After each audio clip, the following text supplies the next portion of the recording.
quiet of night, I whispered my plea, holding her close, hoping for her decree.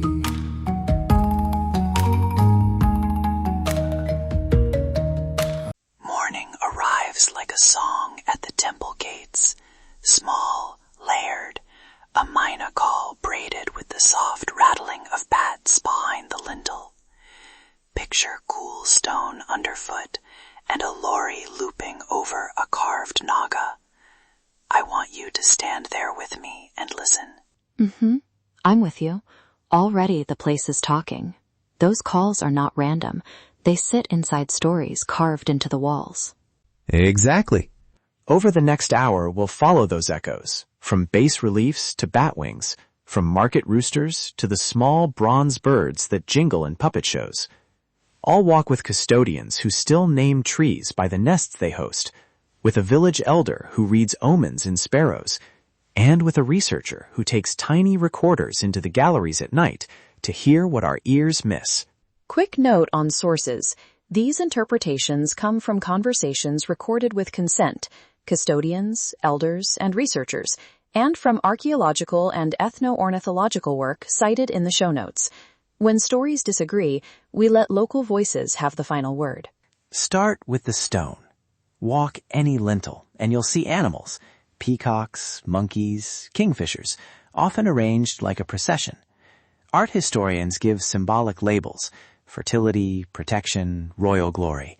But for people who return to the same temple each season, those animals are also calendars, neighbors, and sometimes troublemakers. The layers matter. Motifs travel across centuries and sites, but what matters to villagers is how those motifs map onto a living landscape. A carved peacock can become a peacock that actually arrives with the rains, and suddenly a lentil marks a season. I remember standing with Neri, a custodian near an eastern gopura. He led me under a tamarind tree and named 6 species by sound alone. Mina, warbler, mina again. Then he told me about a monkey who used to steal offerings until the villagers taught it to take flowers, not rice. Wait, teach a monkey to leave flowers? I'm skeptical.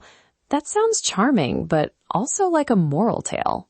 I'm not sure I buy the pedagogical reading. Are we romanticizing adaptive animal behavior as cultural teaching?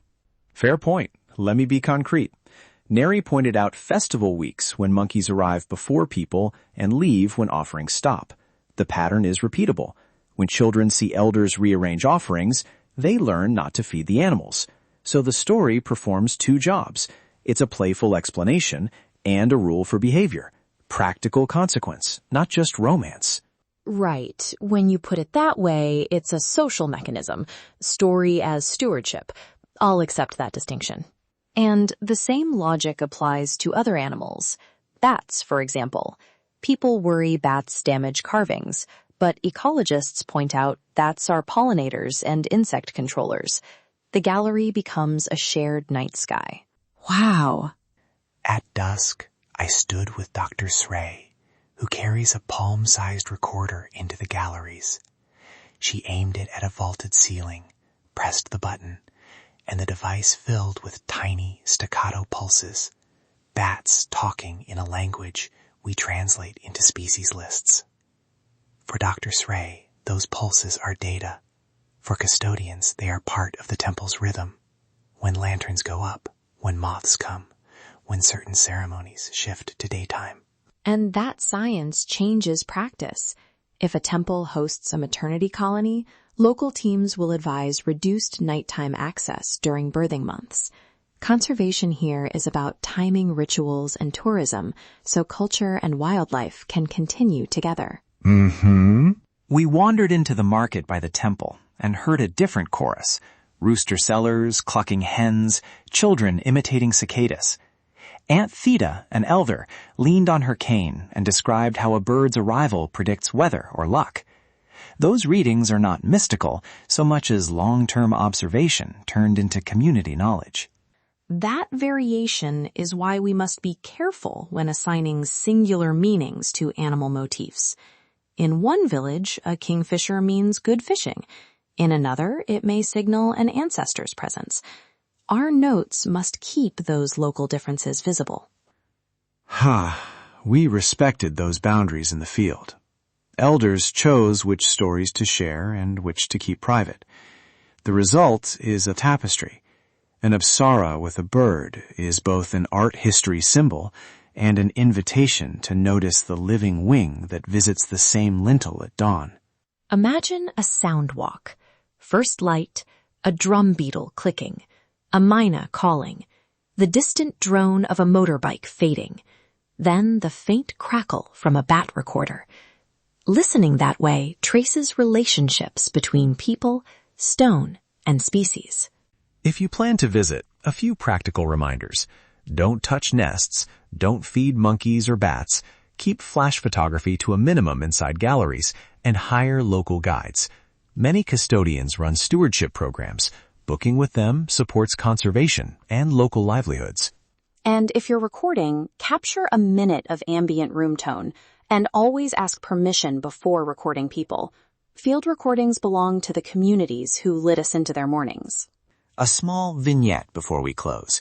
Sovan, a puppeteer, told me she listens for an animal's movement before she gives it a voice. A hen is quick and peppy, she said. A frog is slow and heavy. That marriage of sight, sound, and story, stone, stage, and field, keeps the tradition alive. It shows why conservation is cultural here. Protecting temple wildlife protects the ways people name seasons, teach children, and shape ritual timing. That living knowledge is part of heritage. And if this hour leaves you with one practice, let it be listening, slowly and with respect.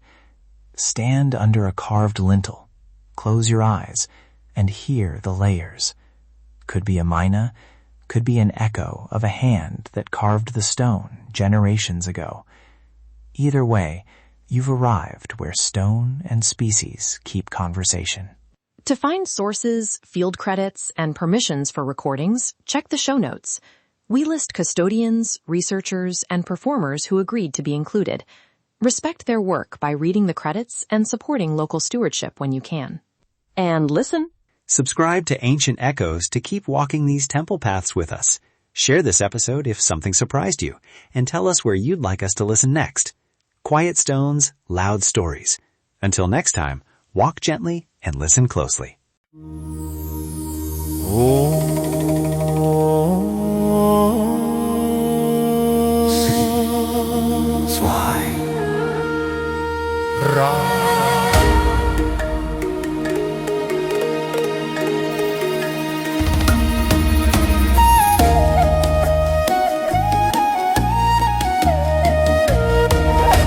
shining diamond, flawless and red, you stand so quiet, soft in the air.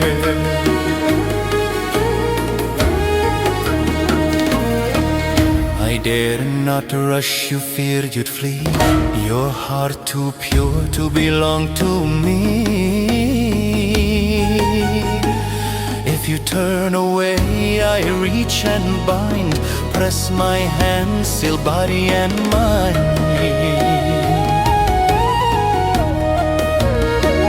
Your brows I trace, your breath I steal. This mark I place is dark and real. From this moment break and fall, hear the spell, obey the call.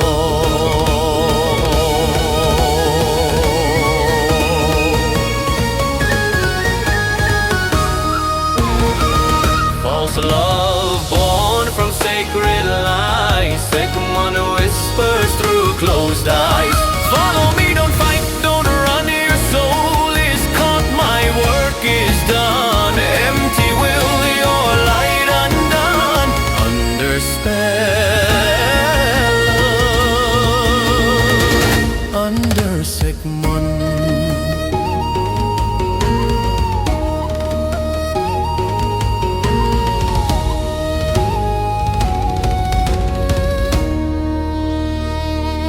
Crystal beauty, diamond bright, caught between shadow, charm and night.